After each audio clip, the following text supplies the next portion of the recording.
Sungguh disayangkan dan sungguh menakutkan kalau kita tidak siap-siap, kalau kita tidak membersamai anak-anak kita dengan dunia di generasi Z adalah mental health, masalah kesehatan mentalnya. Parents hebat mempersiapkan generasi sehat akal, sehat mental. Halo, assalamualaikum ayah bunda parents hebat yang ada di rumah.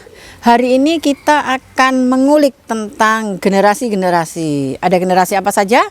Simak terus di channel Parents Hebat, mempersiapkan generasi sehat akal, sehat mental. Seiring dengan berubahnya dan bertambahnya tahun, waktu ke waktu, ternyata ada pengelompokan, ada pengklasifikasian generasi-generasi.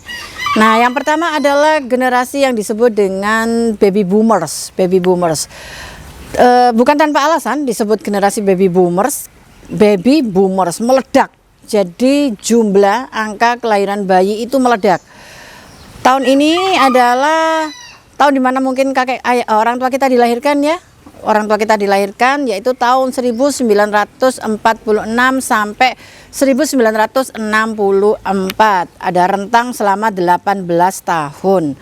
Mengapa dikatakan baby boomers? Rata-rata orang yang lahir pada tahun itu, yaitu setelah Perang Dunia Kedua, itu mereka mengalami peningkatan jumlah angka kelahiran yang meningkat. Hampir semua keluarga memiliki jumlah anak yang banyak. Jadi orang zaman dahulu itu kenapa alasannya? Karena mereka itu memang ingin menambah jumlah populasi. Setelah Perang Dunia Kedua, generasi populasi semakin berkurang, maka mereka semacam berlomba-lomba untuk meningkatkan jumlah kelahiran. Bisa sampai atas puluhan ya setiap keluarga yang memiliki anak-anak. Nah, pada kondisi itu, kondisi yang betul-betul sulit untuk orang tua kita begitu ya, kepada generasi ini, karena memang dari segi ekonomi mereka harus memiliki effort yang tinggi, dari kemudian segi teknologi memang masih jauh ya, masih jauh di bawah begitu, sehingga mereka adalah orang-orang yang memiliki karakter yang pekerja keras.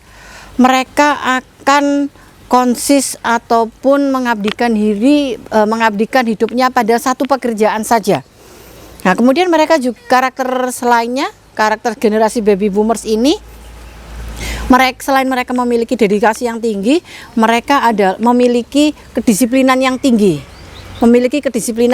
yang tinggi. Mentalnya kuat karena mereka sudah terlatih secara secara militer begitu ya. Mentalnya kuat, kemudian mereka memiliki prinsip yang kuat, memiliki keteladanan atau satu suri teladan yang dipegang teguh, baik untuk dicontoh maupun yang akan dicontohkan ke generasi selanjutnya. Selanjutnya adalah mereka adalah tipe orang yang menekuni satu bidang yang sama dalam waktu yang lama. Nah, mereka memiliki loyalitas yang tinggi, baik pada sebuah pekerjaan maupun pada sebuah perusahaan. Maka tak heran pada generasi baby boomers, kakek nenek kita, mereka adalah orang-orang yang akan melakukan aktivitas di rumah dengan penuh kedisiplinan dan ketertiban, mulai dari bangun subuh atau bangun pagi. Kalau tidak bangun tepat waktu maka akan dipukul, orang zaman dahulu begitu ya, akan dicambuk begitu anaknya. Kemudian mereka jam sekolah pulangnya jam berapa, jam makan jam berapa. Jadi pola hidup itu mereka adalah pola yang disiplin. Nah, itulah kelebihan, bukan kehebatan, itulah kelebihan generasi baby boomers. Nah, kelemahannya hanya satu, karena memang teknologi belum terlalu berkembang, maka mereka bisa dikatakan adalah gaptek lah ya, gagap teknologi seperti itu. Namun itu pun tidak menjadi masalah karena mereka adalah orang-orang yang memiliki kinerja yang sangat keras. Sehingga otomatis mereka akan mewariskan itu kepada anaknya. Mereka akan mewariskan itu kepada anak-anaknya. Yang kedua adalah generasi X. Generasi ini adalah orang-orang yang lahir dari tahun 1965 sampai 1980 dengan rentang 15 tahun ini. Kalau bunda-bunda hebat ini yang ada di rumah rata-rata generasi apa ya? Nah, untuk generasi X ini 5 karakteristiknya. Yang pertama adalah mandiri, yang kedua disiplin, yang ketiga adalah logis. kemudian yang keempat adalah pekerja keras, dan yang kelima adalah karir oriented. Nah, apa itu maksudnya karir oriented? Jadi pada generasi X ini orang tua mereka dengan segala keterbatasan ekonomi, kemudian dengan teknologi yang masih minim, yang dia tanamkan kepada anak-anaknya adalah bagaimana mereka jadi anak pinter, sekolah yang cerdas, sekolah yang hebat, kemudian mereka harus mencari karir yang tepat.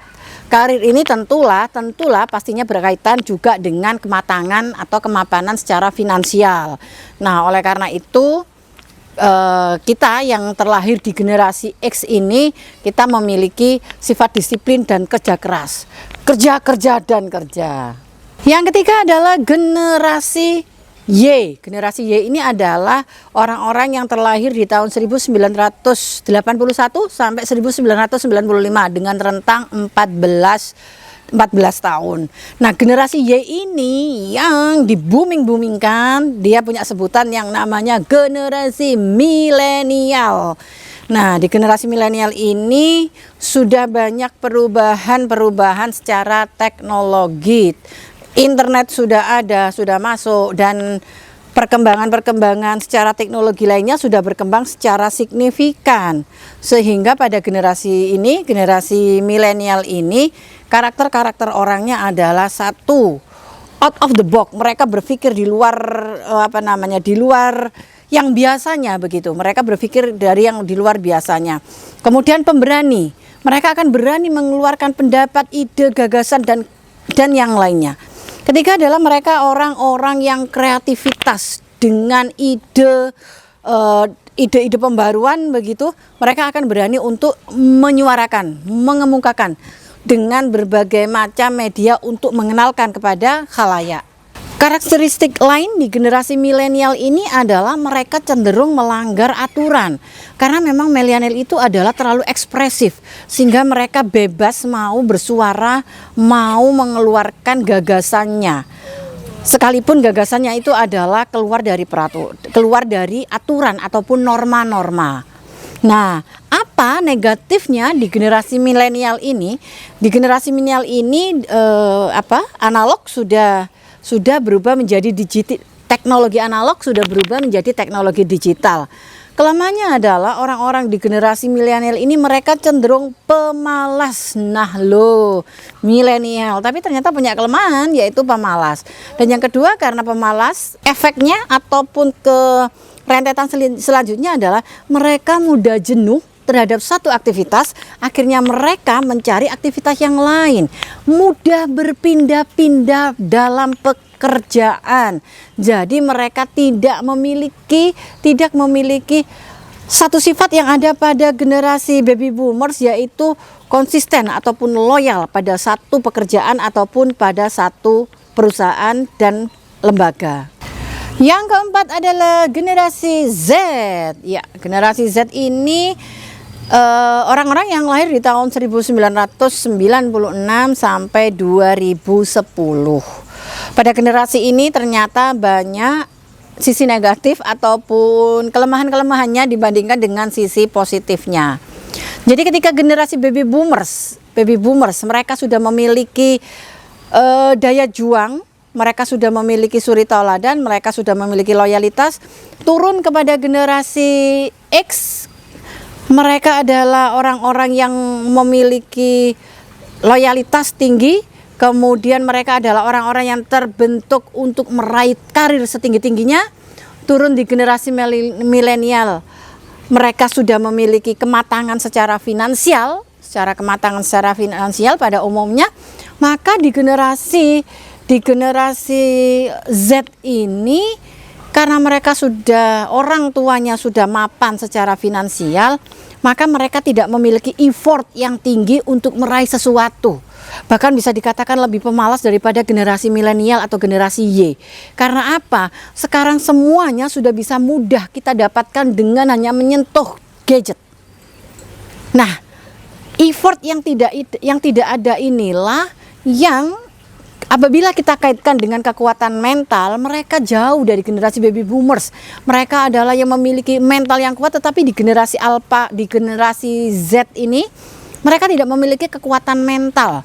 Nah, kekuatan mental itu larinya adalah pada kesehatan jiwa kita, Maka dari itu di generasi ini mental health banyak digaungkan supaya mereka kuat mental, karena memang mentalnya tidak ada, mentalnya bisa dikatakan lebih rendah karena itu tadi, karena mereka sudah merasa mendapatkan semuanya dari orang tuanya, tidak ada effort. Kemudian mereka juga cenderung memiliki karakteristik yang pemboros, suka membeli atau membelanjakan benda-benda dengan brand-brand yang mahal. Nah, kemudian pemalas itu tadi ya, karena mereka sudah mudah mendapatkan semuanya dari gadget itu tadi. Karena sudah enak rentetannya sudah seperti itu, maka yang akan berhadapan dengan dunia di generasi Z adalah mental health, masalah kesehatan mentalnya. Nah, itulah generasi Z yang apabila kita lihat memiliki banyak karakteristik pada sisi kelemahannya. Selanjutnya kita di generasi yang terakhir, yaitu generasi Alpha, anak-anak kita, yaitu anak-anak yang lahir di tahun 2011 hingga sekarang. 2011 hingga sekarang tahun 2002 masih kisaran 11 tahun rentangnya, begitu ya. Nah, kita akan belajar lagi naik ke atas bagaimana usaha-usaha yang sudah dicapai dari generasi baby boomers X, Y, Z, kemudian turun ke anak-anak kita ini. Karena memang dunia teknologi sudah sedemikian rupa menguasai, kemudian juga membersamai dan juga mudah dalam genggaman anak-anak kita, maka kelebihannya adalah mereka lebih mudah beradaptasi dengan teknologi. Anak-anak kita, anak-anak usia balita pun mereka sudah terbiasa mengenal yang namanya gadget. Berbeda dengan kita, generasi X baru mengenal yang namanya teknologi di usia puluhan begitu.